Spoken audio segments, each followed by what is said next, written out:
जोर की ढाणी में आप सबका स्वागत है। और आज हम बात करेंगे घोड़े पे। घोड़ा हमारे ऋषियों ने, हमारे शास्त्रों ने, हमारे दार्शनिकों ने इसको शक्ति का प्रतीक माना है। शक्ति का प्रतीक क्यों माना है वो मैंने एक बार पहले भी मेरी वीडियो में बताया, आज मैं फिर आप लोगों को बता देना चाहता हूँ। दुनिया में, सृष्टि में नर वो होता है जिसके स्तन नहीं होता, और स्तन केवल सब प्राणियों में, धरती के, सृष्टि के समस्त प्राणियों में नर जो है वो घोड़े के स्तन नहीं होते, तो वो नर है। और नर जो है वो शक्ति का प्रतीक होता है। अब इतने शक्तिशाली, इतने सर्वगुण संपन्न, जो सीधा समुद्र मंथन से धरती पे अवतरण हुआ है। इसके पैरों में 4 पंखों के निशान हैं। हमारे ऋषियों ने कहा, हमारे शास्त्रों ने कहा कि ये सीधा स्वर्ग से आया हुआ है। ऐसा अद्भुत प्राणी धरती पे मनुष्य के साथ, मनुष्य के बीच में हर कोई क्यों नहीं पाले? इसके लिए एक बहुत बड़ी बात है। मेरे एक मित्र हैं पालड़ी ठाकुर साहब बाल सिंह जी, वो एक बहुत जोरदार बात कहते हैं। वो कहते हैं कि जक्की लुगाई के 56 इंच को सीनो वे, जक्का मोटियार की लुगाई के 56 इंच को सीनो वे, भी के घरा घोड़ी बंधे। मर्द के चाहने से, आदमी के चाहने से घोड़ी घोड़ा घर में नहीं रहता है। घोड़ी घोड़ा उन घरों में रहता है जिनके घर की महिलाओं की सहन शक्ति की पराकाष्ठा होती है। वो अदम्य साहस की धनी जो महिला होती है और जो सहन शक्ति वाली महिला होती है, उसके घर में ही घोड़ी या घोड़ा बनता है। क्यों?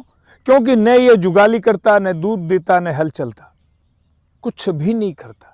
अब कुछ भी जो नहीं काम आए उसको रोज दाना कौन डाले, रोज उसकी जो है परवरिश कौन करे? खुरा ब्रुश, नहलाना दहलाना। एक बच्चे से ज्यादा परवरिश किसी की है तो वो घोड़ी की है। और वो व्यक्ति कोई बिना स्वार्थ के क्यों करे? वो भी आज के युग में चढ़ने के लिए, जाने के लिए संसाधन, आधुनिक मशीनें आ गई, घोड़े से क्यों करे? ये बड़ा विचारणीय प्रश्न है। लेकिन सर्वांगीण विकास का पूरी सृष्टि में कोई संसाधन है, कोई साधन है, तो वो गाय और घोड़ा है। घोड़े के बिना आप अपने बच्चों के जीवन में सकारात्मक ऊर्जा भरने का कोई स्रोत आपके पास नहीं है। आप आज भी मनसा सवारी, मन में जो सोचो वैसा आचरण करने वाला कोई धरती का प्राणी है तो वो घोड़ा। आपके मन की बात को पढ़ने वाला कोई प्राणी है तो वो घोड़ा है। तो ये घोड़ी घोड़ा जो है, जिनका पेट भरे, जो अपने आप को संपन्न व्यक्ति माने, और वो चाहता है कि मेरे बच्चों में सर्वांगीण गुण आए, सब गुण आए, देश का अच्छा नागरिक बने, अच्छा संतान बने, अच्छी जो है वो व्यवस्थाओं में चले, तो वो घोड़े की पीठ से ही आएगा। घोड़े की पीठ की सवारी, घोड़े की सवारी प्रत्येक सभ्य नागरिक को, अच्छे नागरिकों को, अपने बच्चों को जरूर करवानी चाहिए। और घोड़ा यदि आपके घर में घर कहा करता है, आपकी पत्नी आपका कहना मानती है, तो निश्चित रूप से आपको घोड़ा पालना चाहिए।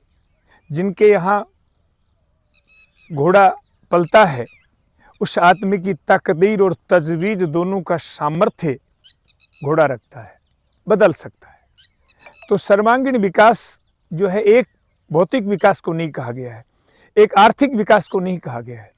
सब चीजों ने सर्वगुण संपन्न होने से संतान सुख, परिवार का सुख, समाज का सुख और आध्यात्मिक सुख और अच्छी संगत का सुख, ये सब चीजें जो है सिर्फ गाय और घोड़े, भक्ति और शक्ति के सानिध्य में मिलती हैं। तो आज हमने बात की, ये हमारी जो घोड़े हैं ये बहुत उत्तम नस्ल की हैं, बहुत महंगी नस्ल की घोड़े हैं।